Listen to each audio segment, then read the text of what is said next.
Hello friends, welcome back in the channel. And आज थोड़ा सा फ्री बैठा हुआ हूँ घर पे। छुट्टी पे था मैं, कुछ काम था जिसकी वजह से छुट्टी ले रखा था और कैजुअली ऐसे बैठा हुआ था। तो और एक टॉपिक के ऊपर मैं काफ़ी टाइम से वीडियो बनाना चाह रहा था, बट क्या है कि बिजी शेड्यूल की वजह से टाइम नहीं मिल पा रहा था। फार्मा में कटिंग की जो प्रॉब्लम है या ट्रेडिंग की बोल सकते हैं, एडजस्टमेंट बोल सकते हैं, और इन सब रीजन की वजह जो सुसाइडल केस आते हैं। अभी जैसे पंजाब का केस आया है, तो आप सभी लोगों ने देखा ही होगा कि पंजाब में एक मेडिकल रिप्रेजेंटेटिव ने सुसाइड कर लिया। सुसाइड नोट में उसने फार्मा कंपनी को पूरी तरीके से ब्लेम किया हुआ है कि फार्मा कंपनी के सेल्स प्रेशर की वजह से और स्टॉकिस्ट का बहुत ज़्यादा पेंडिंग अमाउंट होने की वजह से जो एडजस्टमेंट उसका है, उसका बहुत सारा पेंडिंग 1 लाख के समथिंग अराउंड उसने बताया कि 1 लाख के आसपास का उधार मेरे ऊपर हो गया है, जो एडजस्टमेंट की वजह से हो गया है, और इस रीज़न से मैं सुसाइड कर रहा हूँ। तो मैं इसके ऊपर ही बहुत पहले मैं इसके ऊपर वीडियो बनाना चाह रहा था, बट आप लोग जानते ही हो कि एज ए मैनेजर वर्क करने में कितना ज़्यादा टफ शेड्यूल होता है। भाग दौड़, सुबह निकलो ना घर से, फिर शाम को वर्किंग करके आओ या आउट स्टेशन स्टे करो, बहुत शेड्यूल हेक्टिक हो जाता हो, फिर थक भी जाते हैं यार कि इसीलिए मैं ना इतना फ्रिक्वेंट वीडियो नहीं डाल पाता हूँ। हाँ चलो, फ्री बैठा हुआ था और टॉपिक भी था, हम कहा चलो इस पर बात करना चाहिए। और मौसम भी आज बहुत अच्छा हो रहा है, बारिश हो रही है, बाहर बहुत तेज़ बारिश हो रही है। तो मैं फ्री बैठा हुआ था, मैं कहा चलो इस पर एटलीस्ट थोड़ा सा डिस्कस करते हैं। फ्रेंड्स देखो, सबसे पहली बात तो मैं ये बोलूँगा उन लोगों के लिए जो ये सुसाइड करते हैं। सुसाइड मतलब ना एक नंबर के बेवकूफ़ होते हैं जो लोग सुसाइड करते हैं। पहली चीज़ मैं आपको बता दूँ, ठीक है, वीडियो 2 पार्ट में है वैसे, पहले ट्रेडिंग है, दूसरा सुसाइड है, लेकिन सुसाइड करने वाले एक नंबर के बेवकूफ़ होते हैं। और मैं उसमें बता दूँ कि जितनी ये सुसाइड करने के बाद ये नोट लिख के जाते हैं ना, फार्मा कंपनी की वजह से हमने जो सुसाइड कर लिया, इसमें 80% जो केसेस होते हैं वो फ्रॉड केस होते हैं। ठीक है, फार्मा में सेल्स प्रेशर की वजह से कोई सुसाइड नहीं करता, बहुत ही कम ही लोग ऐसे, और रेयरली कोई होता है जो फार्मा में सेल्स प्रेशर की वजह से सुसाइड कर लेता है। तो ये सिर्फ एक कह सकते हैं कि कंपनसेशन लेने के लिए शायद क्लेम किया जाता है, और हो सकता है एसोसिएशन द्वारा क्रिएट किया जाता हो या फार्मा कंपनियों को ब्लेम किया जाता हो सकता है मेरे इस वीडियो से बहुत सारे फार्मा कंपनी के जो एसोसिएशन है, जो अपना फार्माइक एसोसिएशन है, बहुत सारे लोग नाराज़ भी हों या उनको गलत लगे मेरी बात, लेकिन ये कड़वी सच्चाई है। एक्चुअली सुसाइड करने के पीछे ना सबसे जो बड़ा रीज़न होता है वो होता है उसका परिवार। मेनली फैमिली प्रॉब्लम होने की वजह से मोस्ट ऑफ द पीपल जो है सुसाइड करते हैं। और ये सिर्फ फार्मा के अंदर नहीं है, चाहे प्राइवेट सेक्टर की बात करें। अभी आपको पता होगा जल्दी में क्या कहूँ, 1 साल के आसपास हो गया, डिस्ट्रिक्ट मजिस्ट्रेट ने सुसाइड कर लिया था। उसके पास ऐसा कौन सा प्रेशर था, लेकिन उसने सीधे बताया फैमिली रीज़न था। फैमिली रीज़न की वजह से जो मैक्सिमम सुसाइडल केस आते हैं वो फैमिली रीज़न की वजह से होते हैं। चलिए, सुसाइड पे हम पहले बाद में बात करेंगे। कुछ हमारे नए फ्रेंड्स हैं जो फार्मा में नए आए हैं, अभी वो जानते नहीं हैं कि ट्रेडिंग क्या होती है, कटिंग क्या होता है, एडजस्टमेंट क्या होता है। तो उनको मैं थोड़ा सा इसकी डेफिनेशन बता दूं या उनके अंडरस्टैंडिंग के लिए बता दूं कि ये चीज़ें होती क्या हैं। जो लोग नए आए हैं, 2-4 महीने हो गया है काम करते हुए, उनको शायद ये सब वर्ड नहीं पता होंगे, या वर्ड पता होगा तो इसका मीनिंग नहीं पता होगा, इसका मतलब उनको नहीं पता होगा।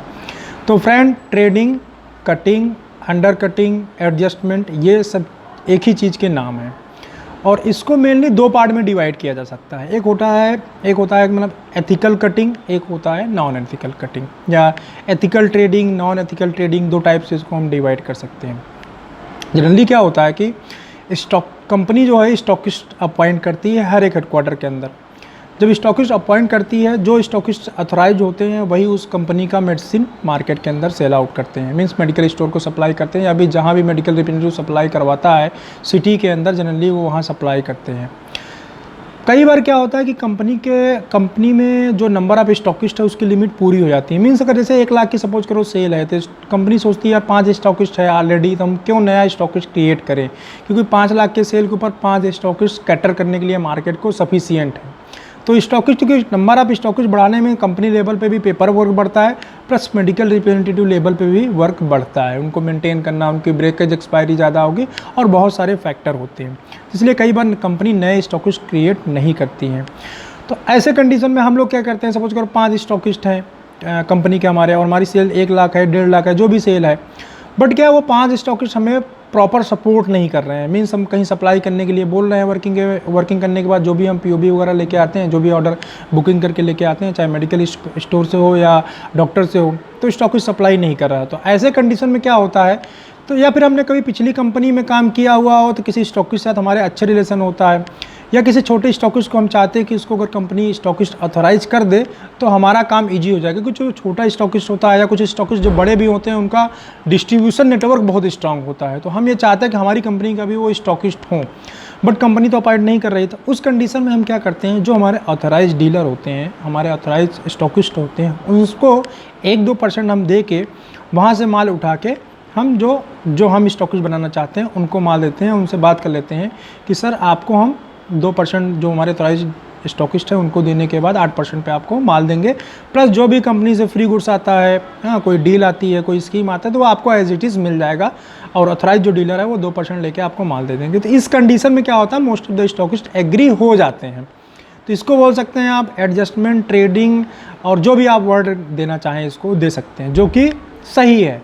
ठीक है, कोई प्रॉब्लम नहीं है कि यार भाई अगर हम सेल करना है, अगर स्टॉकिस्ट सपोर्ट नहीं करेगा तो हम सिंपल सी बात है यार सेल नहीं कर पाएंगे। स्टॉकिस्ट का सपोर्ट प्रॉपर होना चाहिए सेल करने के लिए। ठीक है, प्रॉपर क्राइटेरियन के लिए, मार्केट कैप्चर करने के लिए अगर स्टॉकिस्ट सपोर्ट नहीं करता तो हम बहुत बड़े प्रॉब्लम में आ जाते हैं। तो ये तो जेन्युइन चीज़ हो गई। ठीक है, इस तरह बहुत सारे मेडिकल रिप्रेजेंटेटिव करते हैं मार्केट के अंदर, जो कि करना बिल्कुल सही है। अब आती है एडजस्टमेंट, जो नॉन एथिकल की बात कर रहा था। अब इसमें देखिए 2% जो एडजस्टमेंट मैंने आपको बताया जो देना पड़ता है, कई बार क्या होता है कि वो स्टॉकिस्ट नहीं मानता, बोला भैया हम तो जिस रेट पे कंपनी से माल आता है उसी रेट पे हमको चाहिए। तो ऐसे कंडीशन में क्या है कि 2% जो हमारा ऑथराइज डीलर है उसको हम बोले होते हैं कि 2% आप लेना, बाकी का 8% आप उसको, जैसा कि आप लोग जानते हैं कि स्टॉकिस्ट की जो मार्जिन होता है वो 10% होता है, तो 8% जो है आप मार्जिन लेना और 2% जो ऑथराइज डीलर है वो लो। तो कई बार वो नहीं मानता है, तो ऐसे कंडीशन में क्या होता है कि 10% हम पूरा दे देते हैं जो नया डीलर है हमारा है, और जो हमारा ऑथराइज डीलर होता है 2% उसको हम अपनी जेब से देते हैं। तो इसमें भी इतनी बड़ी प्रॉब्लम है कि 2% अमाउंट बहुत ज़्यादा नहीं होता, इतनी बड़ी प्रॉब्लम नहीं आती। कहीं ना कहीं हम उसको एडजस्ट कर लेते हैं, कहीं ना कहीं अपने इंसेंटिव से मैनेज कर लेते हैं। ये बहुत सारे रास्ते ऐसे होते हैं जो हम मैनेज कर लेते हैं। बी प्रैक्टिकल, मैं यहाँ कोई ऐसी वैसी बात नहीं बताऊँगा जो प्रैक्टिकल ना हो, जो प्रैक्टिकली होती है उसी की बात करेंगे। ठीक है, कोई बनावटी बात नहीं कर रहा हूँ मैं यहाँ पे। अब दूसरी बात करते हैं जो अनएथिकल सेल होती है।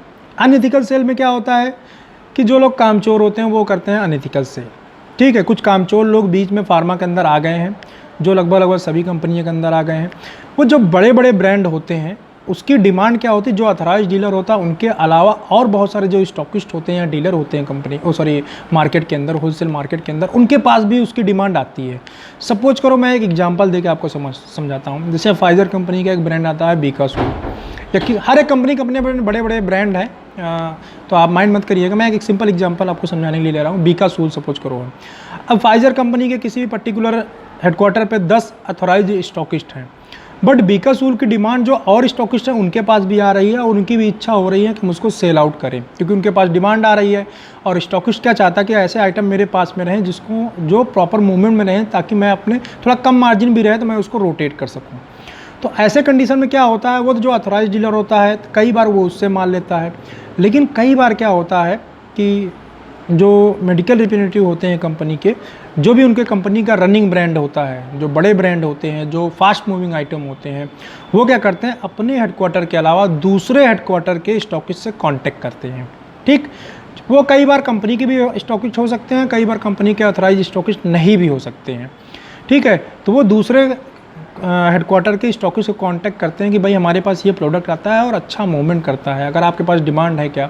अब दूसरा स्टॉकिस्ट क्या अपने एरिया को देखता कि मेरे पास क्या उस पर्टिकुलर प्रोडक्ट का डिमांड आता है, अगर उसके पास वो पर्टिकुलर प्रोडक्ट का डिमांड आता है वो उससे रेट सेट करता है कि भाई जो कंपनी का रेट पड़ रहा है होलसेल को, मींस जिसको हम अपनी भाषा में लेंडिंग बोलते हैं, लेंडिंग रेट ना। लेंडिंग रेट का मतलब ये होता है कि जिस रेट पे स्टॉकिस्ट को माल आ रहा है इंक्लूडिंग जीएसटी।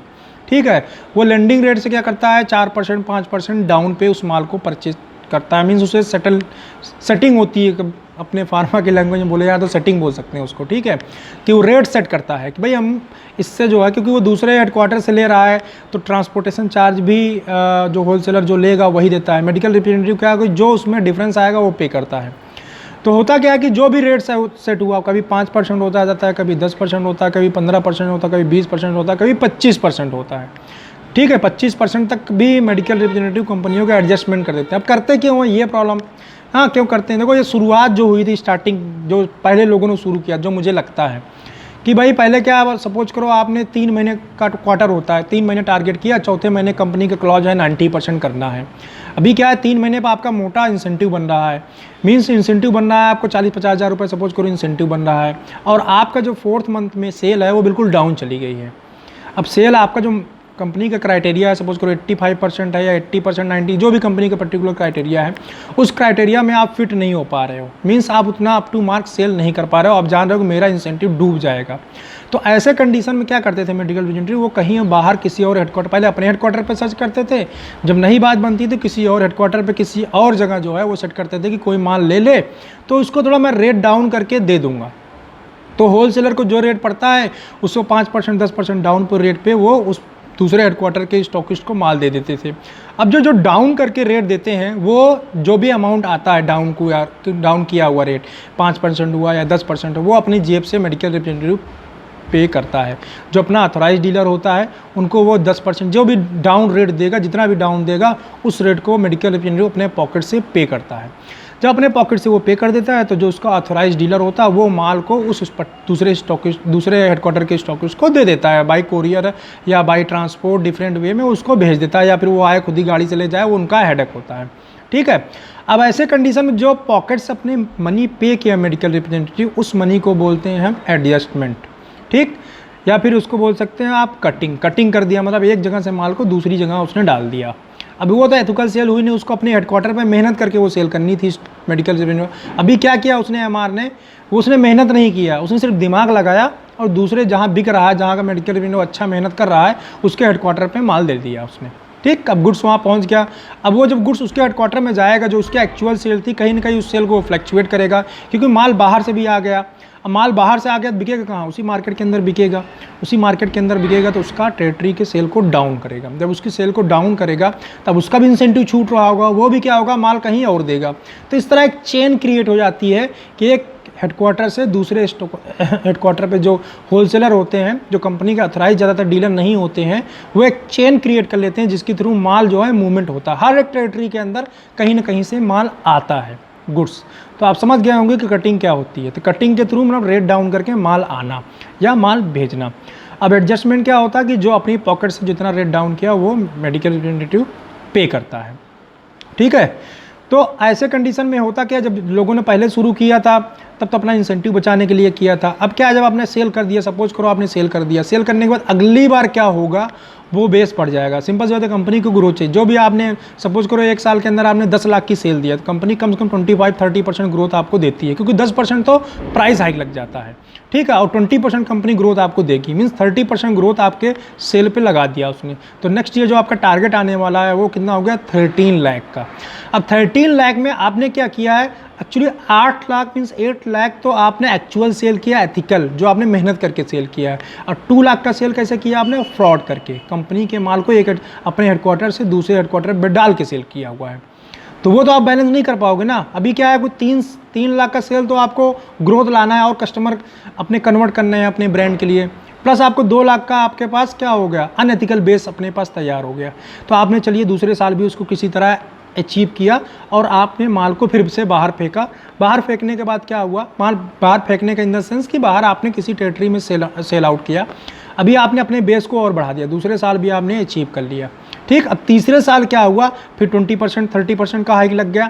अब तीसरे साल आपको जो है मुश्किल हो गया, भाई कंपनी बोल रही टारगेट करो, आप कंपनी टारगेट नहीं कर पा रहे। क्यों, क्योंकि एथिकल बेस है नहीं। भैया 20% ग्रोथ खुद मेहनत से ला सकते हो ना, लेकिन अभी टोटल बेस अगर मिलाए एथिकल एंड अनएथिकल मिला कितना हो गया, 50% बेस आपके पास आ गया, 50% ग्रोथ आ गई, तो अब तो अचीव कर पाना मुश्किल हो जाएगा क्योंकि बड़ा टारगेट हो गया। अब ऐसे कंडीशन में 2 रास्ते होते हैं, या फिर क्योंकि अब एडजस्टमेंट भी ज़्यादा जा रहा है, अब ज़्यादा माल फेंकना पड़ेगा बाहर, अपने पॉकेट से ज़्यादा जाएगा, तब एमआर के सामने 2 रास्ते होते हैं। एक तो कंपनी की प्रॉब्लम गिनाए और दूसरी कंपनी में चला जाए कि साहब यहाँ बहुत ज़्यादा एडजस्टमेंट है, मैं काम नहीं कर पाऊँगा, वो दूसरी कंपनी में पहुँच जाता है कंपनी छोड़ के, या फिर वहीं एडजस्टमेंट करे और बताए कि मेरे ऊपर बहुत ज़्यादा प्रेशर है। एक्चुअली प्रेशर क्या उसने खुद ही क्रिएट कर रखा है। ठीक, अब दूसरी सिचुएशन बताता हूँ, दूसरी सिचुएशन तो नहीं, अभी इसी में बताता हूँ। एक सिचुएशन है, वो कंपनी सपोज करो मेडिकल रिप्रेजेंटेटिव कंपनी छोड़ के चला गया। ठीक, अभी जो दूसरा मेडिकल रिप्रेजेंटेटिव ज्वाइन करेगा उसके ऊपर क्या हुआ, एक हैवी बेस आया। अब कंपनी उसको वही प्रेशर डालेगी, कंपनी क्या बोलेगी, भाई मुझे तो ग्रोथ चाहिए, ठीक है। अभी मेडिकल रिप्रेजेंटेटिव क्या है, वो सेल ढूंढेगा मार्केट में आके, कौन से डॉक्टर लिख रहे थे, कौन से केमिस्ट में, उसको कुछ समझ में नहीं आएगा। अब उसको भी क्या फील होने लगा, प्रेशर, कि यार ये ना इलीगल प्रेशर है। एक्चुअली इलीगल प्रेशर किसी और ने क्रिएट कर रखा है उसके लिए। अब क्या, वो परेशान होने लगा, वो भी किस चक्कर में फंसने लगा, उसके पास दो ऑप्शन हो जाते हैं, या फिर जल्दी जल्दी डॉक्टर कन्वर्ट करो, वो इतनी जल्दी हो सकता है पॉसिबल ना हो, या फिर ट्रेडिंग करो। तीसरा चीज़ होता है कि जो समझदार मेडिकल रिप्रेजेंटेटिव कर ले जाते हैं, और जो थोड़े समझदार नहीं है, जो जल्दी परेशान हो जाते हैं, वो नहीं कर पाते हैं। तीसरी समझदारी की चीज़ क्या है, चलिए मैं इसी में बता दूँ, इसको ओवरकम कैसे करेंगे, इससे बाहर कैसे आएंगे, इसके बारे में हम बात कर लेते हैं थोड़ा सा। जो समझदार मेडिकल रिप्रेजेंटेटिव होता है, उसको थोड़ा सा ना प्रेशर को झेलता है, झेलता है इन द सेंस कि प्रेशर को मैनेज करता है। हम जानते हैं कि अनएथिकल बेस हो गया है, ठीक है, लेकिन ये है कि अगर जो एक्चुअल सेल है उसके ऊपर कंपनी को आप ग्रोथ देते रहेंगे, मींस टारगेट अचीव नहीं कर पा रहे हैं बट ग्रोथ दे रहे हैं कंपनी को, प्रेशर नो डाउट आपके ऊपर रहेगी, बट इतना प्रेशर नहीं रहेगा कि कंपनी आपको निकाल के बाहर कर दे या आपके खिलाफ कोई ऐसा एक्शन ले। कंपनी को देखो क्या चाहिए, कंपनी को ग्रोथ चाहिए, कंपनी डी ग्रोथ बर्दाश्त नहीं कर सकती। कंपनी के कोई भी आदमी, आप भी किसी प्यून को अपने पास रखोगे, किसी नौकर को रखोगे, काम नहीं करे, आपके सेल के लिए डी ग्रोथ करे, तो आप भी नहीं रखोगे उसको। तो सिंपल सी कंपनी डी ग्रोथ बर्दाश्त नहीं कर सकती। आपको किसी तरह क्या है, ग्रोथ को मैनेज करना है, और कंपनी के माइंड में अपने वर्किंग को मेंटेन करिए। कंपनी जो अभी अपर मैनेजमेंट आता है उससे उसको फील्ड में लेके जाइए, उनसे बात करिए, सर देखिए एक्चुअल सिचुएशन ये है और यहाँ अनएथिकल बेस तैयार किया गया है। देखिए अपर जो मैनेजमेंट है उनको भी चीज़ें कहीं ना कहीं पता होती हैं, वो भी एमआर से ही जीएम या सेल्स मैनेजर, एबीएम जो भी बने, सब मेडिकल रिप्रेजेंटेटिव्स बनते हैं, उनको भी चीज़ें पता होती हैं, क्लियर होती हैं। बट अगर आप टेरिटरी में कितना भी अनएथिकल बेस है, किसी तरह उसको मैनेज करके अगर आप ग्रोथ दे पा रहे हैं, तो आपको इतनी ज़्यादा प्रॉब्लम नहीं आएगी, इतनी ज़्यादा टेंशन लेने की ज़रूरत नहीं है, आप सर्वाइव कर जाएंगे। एक साल अगर किसी तरह आप इसको मैनेज कर लेंगे, तो नेक्स्ट ईयर में क्या होगा, आपका जो बेस होगा वो ज़्यादातर कंडीशन में एथिकल बेस बन के तैयार हो जाएगा। बट आपकी वर्किंग एथिकल होनी चाहिए, तो इस तरीके से आप इस प्रॉब्लम से बाहर आ सकते हैं, ठीक है।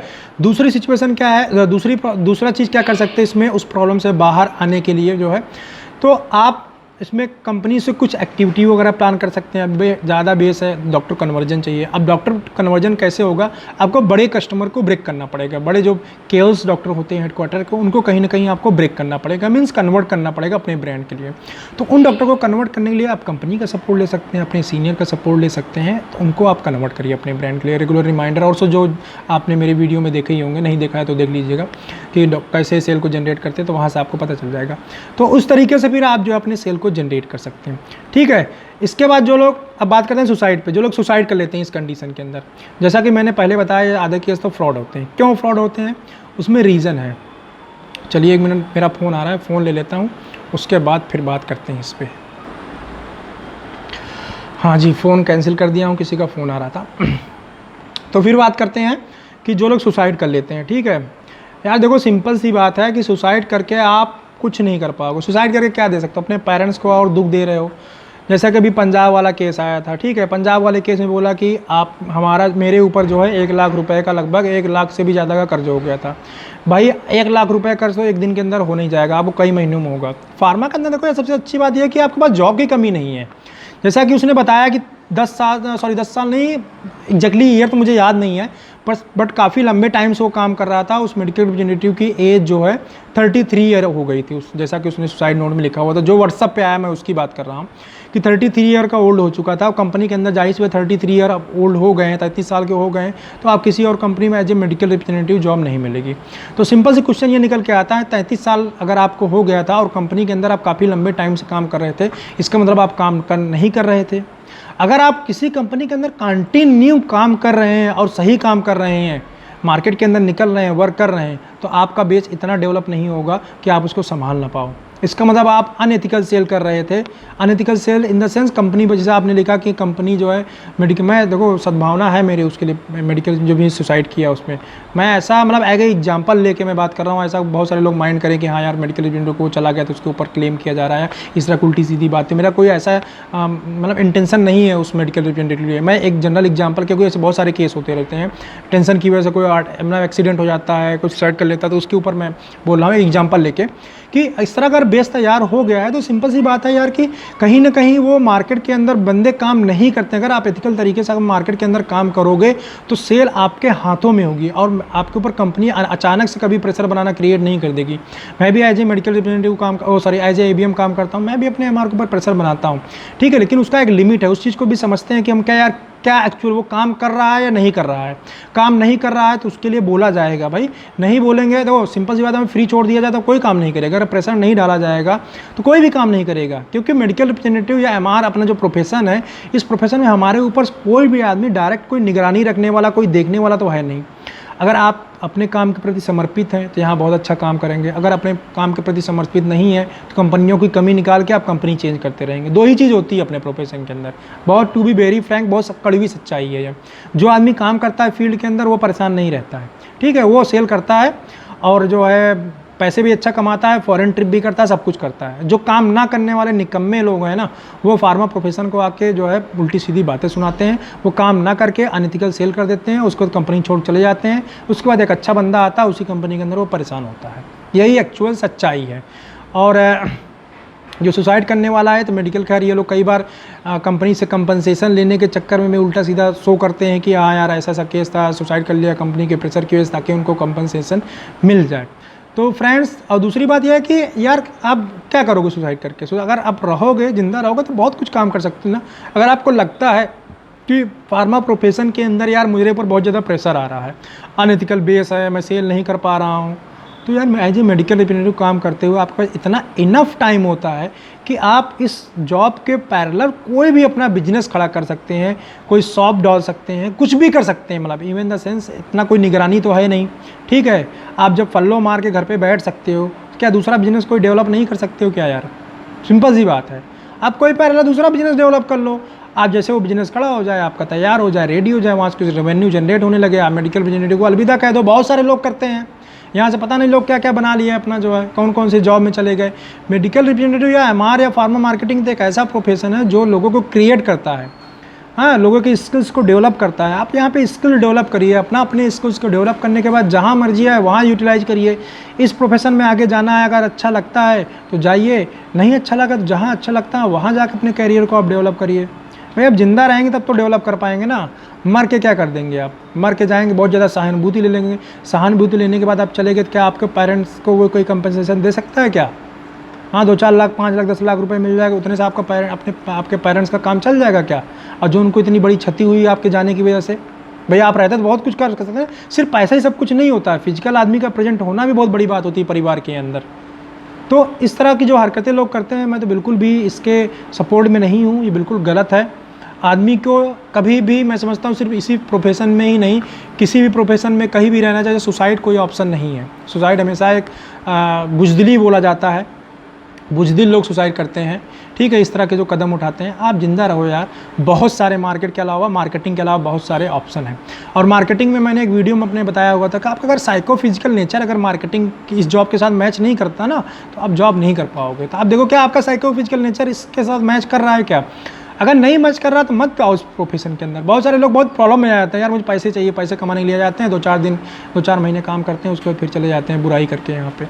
तो आपका साइकोफिजिकल नेचर नहीं अगर मैच करेगा तो आप नहीं काम कर पाओगे। यार मुझे कम से कम 10-11 साल काम करते हो गया, मुझे आज तक कभी भी जॉब की प्रॉब्लम नहीं रही। मैंने भी बहुत सारी कंपनी चेंज किया है और बहुत टॉप लेवल की कंपनी में भी काम किया हूँ, नंबर 1 कंपनी में काम किया हूँ इंडिया की जो है। लेकिन कभी भी प्रॉब्लम्स आई, कभी बॉस को लेके प्रॉब्लम आई, शायद उसकी वजह मैंने कंपनी भी चेंज किया, कभी बहुत सारे प्रॉब्लम्स आई जो कि फार्मा में आती हैं, बट जॉब की प्रॉब्लम नहीं आई। अगर आप सही तरीके से मार्केट के अंदर काम कर रहे हैं तो जॉब आपके हाथ में रहेगा। अगर मार्केट में आप दिखते हैं, वो कहावत है ना, जो दिखता है वो बिकता है। तो अगर मार्केट में आप दिख रहे हैं, काम कर रहे हैं, आपकी रेपुटेशन है, तो यार आपको जॉब की कभी कोई कमी नहीं आएगी मेरे दोस्त।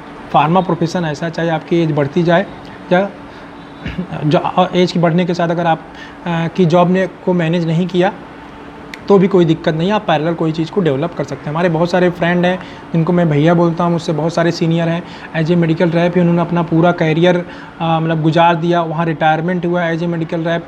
लेकिन उनको अपनी जॉब के ऊपर मतलब इतना ज़्यादा कोई मतलब डिपेंडेंट नहीं है अपने जॉब के ऊपर। उन्होंने पैरेलल किसी ने प्रॉपर्टी डीलिंग का बिजनेस कर रखा है साथ ही साथ जॉब के साथ, क्योंकि as a medical rep work करते हैं, आपके पास बहुत सारा फ्री टाइम होता है जहाँ कि आप इन चीज़ों को डेवलप कर सकते हैं। तो और बहुत सारे लोगों ने बहुत सारी चीज़ें बिजनेस डेवलप कर लिया है साथ साथ। आजकल तो ऑनलाइन बिजनेस आ गया है कि आप ऑनलाइन बहुत सारा काम कर सकते हैं। कभी टाइम मिला मैं इसमें फुर्सत में वीडियो बनाऊंगा कि ऑनलाइन आप कैसे काम कर सकते हैं। एज ए मेडिकल रैप काम कर रहे हैं तो मतलब मीन्स कैसे पार्ट टाइम इनकम बोल सकते हैं, या बाई क्या बोलते हैं उसको, जो है दूसरे टाइप की इनकम जो कि जॉब करते हुए कर सकते हैं, जो कि हमारे कंपनी के रूल्स रेगुलेशन को भी किसी तरीके से हैम्पर नहीं करता है। ठीक है, कुछ तरह कोई प्रॉब्लम नहीं आती, वो सब भी जॉब आप ऑनलाइन करना चाहे तो कर सकते हैं। तो थैंक यू ये वीडियो देखने के लिए, बस इतना ही बात करना चाह रहा था। फ्री टाइम था तो मैंने बात कर लिया, क्योंकि मैं इस कैजुअल वीडियो ऐसे बनाता नहीं हूँ। वीडियो भी काफ़ी लंबा हो गया, आधा घंटा का हो गया। तो इस वीडियो को यहीं ख़त्म करते हैं, मोबाइल की बैटरी भी डाउन हो गई। मिलते हैं नेक्स्ट वीडियो में और नेक्स्ट टॉपिक के साथ में। आपको ये वीडियो कैसा लगा, आपका कोई सुझाव हुआ मुझे आप कमेंट कर सकते हैं। ठीक है, अगर वीडियो में कोई कमी हो, कोई और भाई बंधु जो हमारे देख रहे हो कोई और सजेशन दे सके, जो लोग सुसाइड ना करें या मार्केट में इस प्रॉब्लम को कैसे दूर किया जा सके, तो अपना कमेंट नीचे दे सकते हैं, या मेरी मेल आईडी पे अपना सुझाव जो है, जो भी अपनी तरफ से जो अपनी बात रखना चाहते हैं मुझे मतलब ईमेल भी कर सकते हैं और कमेंट भी कर सकते हैं। तो डेफिनेटली मैं ये सपोर्ट के लिए चैनल स्टार्ट किया हूँ, मेडिकल रिप्रेजेंटेटिव एमआर के सपोर्ट के लिए, वो मैं करता रहूँगा। आप लोगों भी से निवेदन है, जो लोग एक्सपीरियंस है, जिनके पास नए आइडिया है, मुझसे शेयर करते रहें ताकि उसको मैं अपने वीडियो में इम्प्लीमेंट कर सकूँ। तो मिलते हैं नेक्स्ट वीडियो में। Thanks for watching this video.